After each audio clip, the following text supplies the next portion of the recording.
अस्सलाम वालेकुम दोस्तों, मैं हूं तनवीर अब्बास और आप देख रहे हैं मेरा यूट्यूब चैनल WSL कंसल्टेंट। आज का जो हमारा टॉपिक है वो स्टडी इन कनाडा के बारे में है कि स्टडी इन कनाडा में अगर आप इंटरमीडिएट के बाद जाना चाहते हैं तो क्या डिप्लोमा प्रोग्राम को सिलेक्ट करें या कि डिग्री प्रोग्राम को सिलेक्ट करें। तो मैं आप दोनों के बेनिफिट्स को और बताऊंगा, इसका कंपैरिजन बताऊंगा कि आपने अगर जो है डिप्लोमा कोर्स लेते हैं तो फिर क्या क्या बेनिफिट्स हैं, क्या क्या उसके फ़ायदे हैं। अगर आप इंटरमीडिएट के बाद जो है डिग्री प्रोग्राम्स लेते हैं तो फिर उसके क्या बेनिफिट्स हैं, उसका ख़र्चा क्या है, सारी चीज़ें आपको जो है ना आज की इस वीडियो में डिटेल से मिलेंगी। तो लेट्स स्टार्ट। दोस्तों, सबसे पहले मैं आपको अंडर ग्रेजुएट डिप्लोमा के बारे में बताऊंगा कि अगर आप इंटरमीडिएट के बाद डिप्लोमा कोर्सेज़ लेते हैं, प्रोफेशनल डिप्लोमा कोर्सेज़ लेते हैं तो उसमें क्या क्या जो है ना क्या ऑप्शन है आपके पास अवेलेबल। सबसे पहले जो है डिप्लोमा 8 मंथ से लेके जो है ना 2 साल तक का होता है और इसके बाद आपको एक जो है ना वर्क परमिट भी मिलता है। अगर आपका डिप्लोमा 8 मंथ का है, 9 मंथ का है तो फिर आपको जो इसका जो है पोस्ट स्टडी वर्क परमिट मिलेगा वो भी 8 से 9 माह का ही मिलेगा। लेकिन अगर आपका डिप्लोमा 2 साल का है तो फिर आपको जो है 3 ईयर का वर्क परमिट मिलेगा। इसलिए आप अपना डिप्लोमा 8 माह से लेके कम से कम 8 माह और मैक्सिमम आप इसको 2 साल तक के लिए ले सकते हैं। इसका बेनिफिट ये होगा, 2 साल का होगा तो आपको 3 ईयर का वर्क परमिट साथ में मिल जाएगा, पोस्ट स्टडी वर्क परमिट।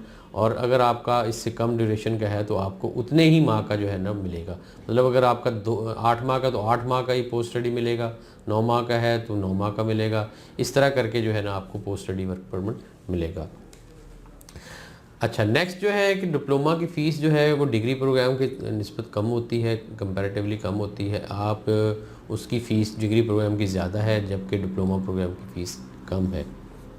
इसके अलावा स्टडी लोड भी कम होता है, आपको एक वीक में 3 से 4 दिन की क्लासेस लेनी पड़ती हैं जबकि डिग्री प्रोग्राम में स्टडी लोड ज़्यादा होता है। नेक्स्ट जो बेनिफिट है कि डिप्लोमा के लिए एडमिशन के लिए जो है आपको आर्ट्स रिक्वायर्ड नहीं होता। आप 1 साल का ESL प्रोग्राम लेकर साथ में डिप्लोमा का आपका एक्चुअल डिप्लोमा जो है कोर्स है वो लेंगे तो आपका एडमिशन उसमें पॉसिबल है।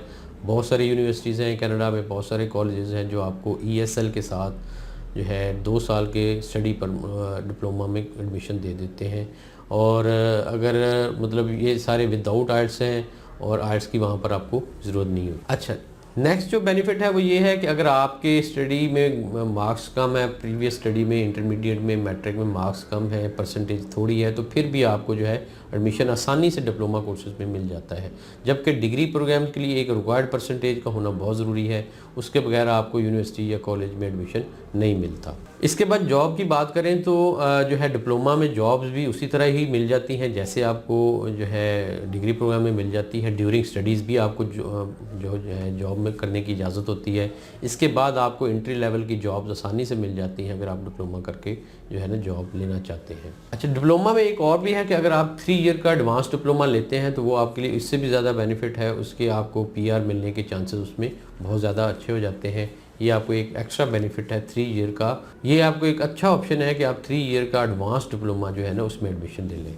दोस्तों, अब हम डिस्कस करते हैं कि अगर आप डिग्री प्रोग्राम में एडमिशन लेते हैं कनाडा के किसी भी यूनिवर्सिटी या कॉलेज में तो उसके क्या आपको बेनिफिट्स हैं, क्या उसका जो है फ़ायदा है कंपैरेटिवली डिप्लोमा की निस्बत, उसके क्या एक्स्ट्रा बेनिफिट्स हैं। दोस्तों, डिग्री प्रोग्राम में एडमिशन लेने के लिए आपको कम से कम इंटरमीडिएट होनी चाहिए, ठीक है ना, इंटरमीडिएट FSC या इसके इक्विवेलेंट आपकी एजुकेशन होनी चाहिए, फिर ही आपको डिग्री प्रोग्राम में एडमिशन मिलता है। इसके अलावा एक आपकी 60% मार्क्स भी इसमें कम से कम होने चाहिए और जो है देन आपको इसमें एडमिशन मिलेगा।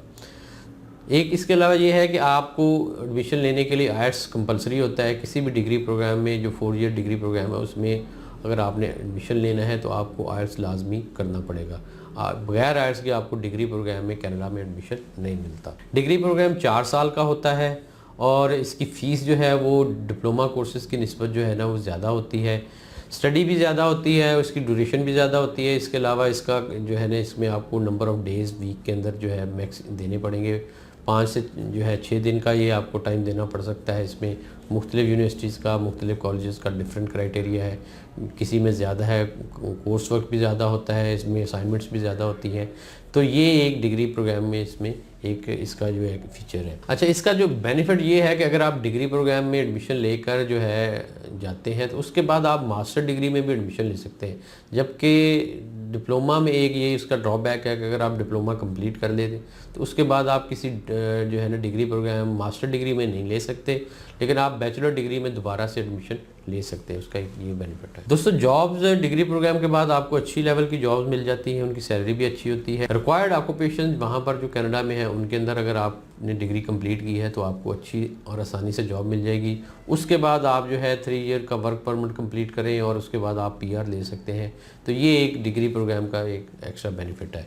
लेकिन डिग्री प्रोग्राम में फ़ीसें कंपैरेटिवली ज़्यादा हैं डिप्लोमा कोर्सेज की निस्बत, ये बात आपने हमेशा एक सेन में रखनी है। अच्छा, अब आते हैं कि अगर हम इसको कंक्लूड करें तो कौन सा बेस्ट है। देखिए, आपकी अपनी एक रिक्वायरमेंट है कि अगर आपने डिग्री जाके करनी है तो वो आपके एक ऊपर है, डिपेंड करता है कि आप अफोर्ड करते हैं तो आप डिग्री ही जाकर करें।